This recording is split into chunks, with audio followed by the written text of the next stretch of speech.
Friends, welcome to cooking with Ammu channel. இன்றைக்கி வெண்டைக்காய் வச்சு ஒரு ரெசிபி செய்ய போகிறோம். வாங்க வீடியோக்குள்ளே போகலாம். இந்த பாருங்கள், வெண்டைக்காய் வந்து இப்படி தான் எல்லாம் வெண்டைக்காவை வாங்கிக்கணும். இந்த அடியை உடச்சி பார்த்தா டக்குன்னு சத்தம் கேட்கும் பாருங்க. முத்துனதாக இல்லாமல் இந்த மாதிரி பிஞ்சு வெண்டைக்காவை வாங்கிக்கணும். அப்போ தான் ரொம்ப நல்லாயிருக்கும். முத்துனதாக இருந்தால் அரியும் போதே நல்லா குறுக்குன்னு இருக்கும். இந்த வெண்டைக்காவை நல்லா ஒரு 3 தடவை நல்லா வாஷ் பண்ணி எடுத்துக்கோங்க.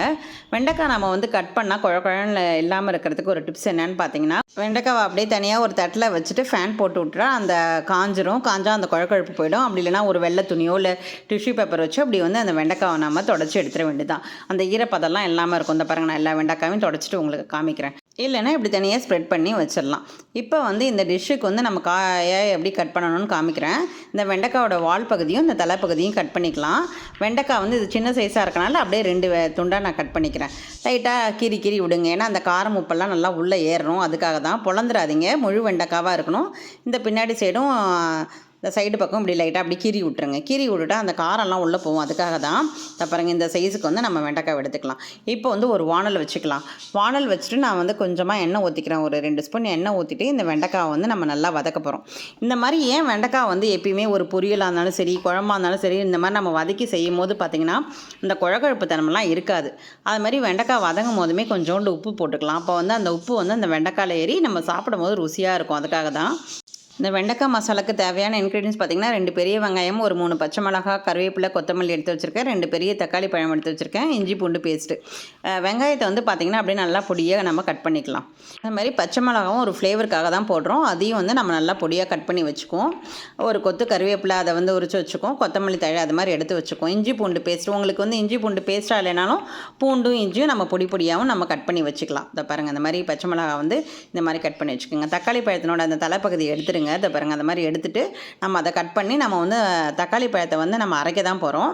நம்ம அதுக்குள்ளே வெண்டைக்காய் எப்படி இருக்குன்னு பார்ப்போம். இந்த பாருங்கள், வெண்டைக்காய் இந்த ஸ்டேஜுக்கு வரும்போது நம்ம எடுத்துடணும். நல்லா வதங்கிடுச்சு. அந்த குழப்பு தன்மைலாம் போயிடுச்சு பாருங்கள். தனித்தனியாக அந்த மாதிரி ஒட்டாத வரணும் வெண்டைக்காய். இந்த ஸ்டேஜில் ஆஃப் பண்ணிக்கலாம். அதே வானலில் வந்து எண்ணெய் கொஞ்சம் ஊற்றிக்கிங்க. இது வந்து ஹோல் கரம் மசாலா வச்சுருக்கேன் பாருங்கள். பிரிஞ்சி இலை, பட்டை, ஏலக்காய், லவங்கம், இந்த ரோஜா மொட்டை வச்சுருக்கேன். கொஞ்சோண்டு கல்பாசி. ஒன்றா நம்ம அப்படியே போட்டுக்கலாம். அந்த எண்ணெய் சூடானோன்னா ஒரு இன்க்ரீடியன்ஸாக போடும் போது நல்லா வாசமாக இருக்கும். இதை பாருங்கள், எல்லா ஹோல் கரம் மசாலா எல்லாத்தையுமே நான் போட்டுறேன். அது அப்படியே கொஞ்சம் நேரம் அப்படியே இப்போ வெடிக்கட்டும். வெடித்தோடனே நம்ம வந்து அந்த கட் பண்ணி வச்சுருக்கோம் இல்லையா வெங்காயம், ஃபஸ்ட்டு அதை தான் நம்ம போட்டு வதக்கணும். இந்த பாருங்கள், நல்லா அப்படியே வாசமாக இருக்கும். இப்போ வந்து நம்ம அந்த கட் பண்ணி வச்சுருக்கிற 2 பெரிய வெங்காயத்தை அப்படியே போட்டு நல்லா வதக்கி விடுங்க. அந்த கரம் மசாலாவோடு வதங்கும் போது நல்லா வாசமாக இருக்கும். இப்போ நம்ம வந்து கட் பண்ணி வச்சுருக்க பச்சை மிளகாயும் சேர்த்துக்கலாம். அதையுமே போட்டு அப்படியே நல்லா வதக்கி விடுங்க. இப்போ கருவேப்பிலை நம்ம எடுத்து வச்சுருக்கோம் இல்லையா, அதையுமே போட்டுங்க. இந்த பச்சை மிளகா, கருவேப்பிலை, வெங்காயம் எல்லாமே வந்து எண்ணெயில் வதங்கட்டும். வெங்காயம் நல்லா கண்ணாடி பதத்துக்கு வரும்போது 1 ஸ்பூன் கோபுரமாக இஞ்சி பூண்டு பேஸ்ட் போட்டு வதக்குங்க.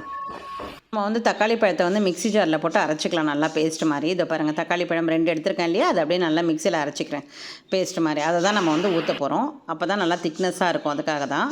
இப்போ பாருங்கள், அந்த கலரே மாறி இருக்குது பாருங்கள். வெங்காயத்தினோட கலர் மாறினோடனே இப்போ நம்ம தக்காளி பழத்தை எடுத்து ஊற்றிட வேண்டியதுதான்.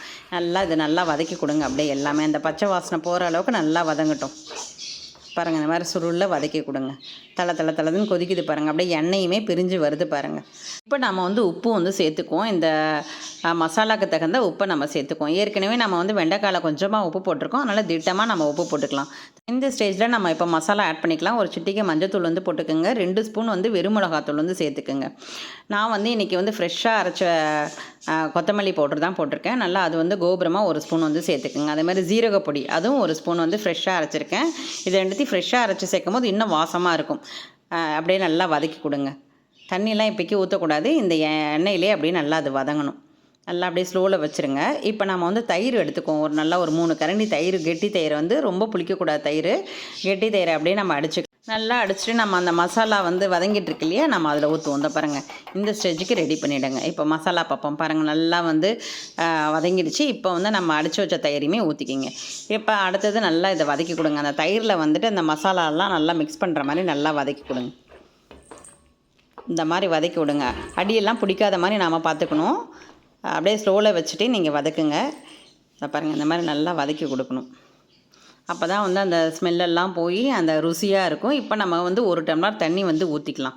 இந்த மசாலா கொதித்து வேகணும் இல்லையா, அந்த பச்சை ஸ்மெல்லெல்லாம் போகிறதுக்கு திட்டமான அந்த வெண்டைக்காவும் வந்து வேகணும் இல்லையா அந்த மசாலாவுக்கு, அந்த அளவுக்கு நம்ம தண்ணி ஊற்றிக்கலாம். அந்த பாருங்கள், 1 டம்ளர் தண்ணி ஊற்றிட்டு நல்லா கொதிக்குது. நல்லா கொதித்த உடனே நம்ம இப்போ வந்து அந்த வெண்டைக்காய் எடுத்து போடுவோம். அப்படி பாருங்கள், 1/2 கிலோ வெண்டைக்காய் வதக்கினோடனே எப்படி சுருங்கி ரவுண்ட் ஆகிடுச்சு பாருங்கள். இப்போ நல்லா அது வந்து நல்லா மிக்ஸ் பண்ணி விடுங்க. இந்த மாதிரி மிக்ஸ் பண்ணிவிட்டு நல்லா வந்து அது கொதிக்கட்டும். அப்படி இந்த காரம் உப்பு எல்லாமே வந்து அந்த வெண்டைக்காயில் ஏறணும். இந்த ஸ்டேஜில் நம்ம வந்து 1 ஸ்பூன் வந்து கரம் மசாலா வந்து ஆட் பண்ணிக்கலாம். ரொம்ப டேஸ்டியாக இருக்கும் அந்த மசாலா ஆட் பண்ணும் போது. 1 ஸ்பூன் வந்து நம்ம வந்து சர்க்கரை வந்து ஆட் பண்ணிக்கலாம். எல்லாத்துக்குமே வந்து அது சர்க்கரை சேர்க்கும் போது அந்த ருசி வந்து தனியாக இருக்கும். கொஞ்சம் இனிப்பு, காரம், உப்பு எல்லாம் கலந்த மாதிரி இருக்கும் அந்த டேஸ்ட்டு வந்து பார்த்திங்கன்னா. கொத்தமல்லி தழை எடுத்து வச்சுருக்கோம் இல்லையா, அதையுமே அப்படியே கிள்ளி போட்டுருங்க. கஸ்தூரி மெத்தியை வந்து நம்ம 1 ஸ்பூன் எடுத்து நல்லா அப்படியே கசக்கி வந்து அதில் அப்படியே தூவி விடுவோம். தூவி விட்டு நல்லா கிளறி விடுங்க. ஒரு 5 நிமிஷத்தில் நம்மளுடைய வெண்டைக்காய் மசாலா வந்து ரெடி ஆகிடும். இது வந்து பார்த்திங்கன்னா நமக்கு சப்பாத்தி, ரொட்டிக்கெல்லாம் வந்து சைட் டிஷ்ஷாக சாப்பிடும்போது ரொம்ப டேஸ்டியாக இருக்கும். நார்த் இந்தியன் சைட்லாம் வந்து இது அதிகமாக வந்து செய்வாங்க. இது வந்து பார்த்திங்கன்னா நமக்கு வந்து தயிர் சாதத்துக்கு கூட தொட்டு சாப்பிட்லாம். ரொம்ப டேஸ்ட்டாக இருக்கும். நான் வந்து இன்றைக்கி வந்து சப்பாத்தி தான் பண்ணியிருக்கேன். சப்பாத்திக்கு தான் நான் வந்து இந்த வெண்டைக்காய் மசாலா செய்திருக்கேன். ரொம்ப வந்து டேஸ்ட்டாக இருந்தது. நீங்களும் இதே மாதிரி செய்து பார்த்துட்டு கமெண்ட் பண்ணுங்கள் ஃப்ரெண்ட்ஸ். நம்ம சேனலுக்கு புதுசாக வந்திருக்கவங்க லைக் பண்ணுங்கள், ஷேர் பண்ணுங்கள், சப்ஸ்கிரைப் பண்ணுங்கள். மறக்காமல் பெல் பட்டனை ப்ரெஸ் பண்ணுங்கள். அப்போ தான் நான் போடுற வீடியோ உங்களுக்கு உடனே வரும். சுட சுட வெண்டைக்காய் மசாலா ரெடி. இதை பாருங்கள், ஆஃப் பண்ணிட்டேன். சப்பாத்திக்கு வந்து இந்த மசாலா தான் இன்றைக்கி செய்திருக்கேன். இந்த பாருங்கள், பிச்சு காட்டுறேன். எவ்வளோ சாஃப்டாக இருக்குது பாருங்கள். சப்பாத்தியுமே நல்லா சாஃப்டாக இருந்தது. அதுக்கு வந்து ரொம்ப டேஸ்டியாக இருக்குது. சப்பாத்தி, ரொட்டி இதுக்கு எல்லாமே நல்லாயிருக்கும். பாருங்கள், சூப்பராக ரெடி ஆகிடுச்சு. அப்படியே கமகமன் வாசனையாக இருக்குது. வாரத்தில் ஒரு முறையாவது நம்ம வெண்டைக்காய் சேர்த்துக்கணும். நாளைக்கு பார்க்கலாம் ஃப்ரெண்ட்ஸ். பாய்.